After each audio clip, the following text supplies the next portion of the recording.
c'est Mathieu, mon petit frère. Oui, alors là, en fait, c'est moi dans les années 90. J'avais déjà envie de faire de la télé.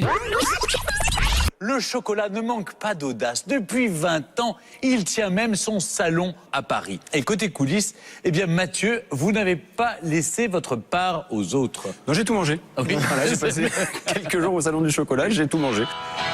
Je suis au parc des expositions de la porte de Versailles à Paris, au salon du chocolat, 22e édition de cet événement devenu incontournable pour tous les amateurs de chocolat. Salut, c'est Mathieu, je suis explorateur d'innovation et aujourd'hui je vous propose de découvrir une start-up française qui s'appelle Wingly qui a fait un pari complètement fou, celui de faire partager des vols privés entre pilotes expérimentés et des usagers du quotidien. On va y aller tout de suite.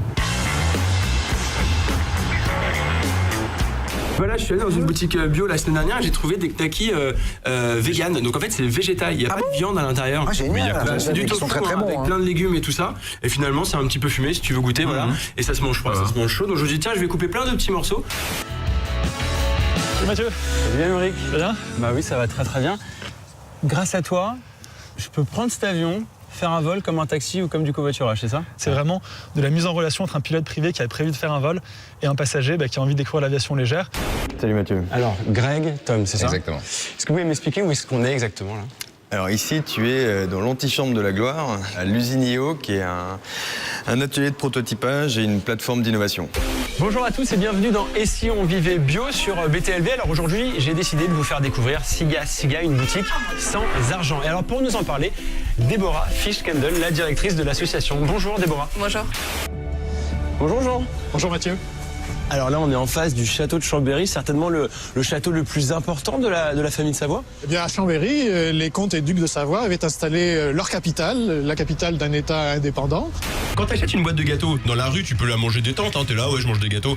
La rillette de thon, c'est grave la honte parce que tu dois mettre ton doigt à l'intérieur. Attends, Mathieu, C'est pas possible. les rillettes de thon ne se mangent pas dans la rue.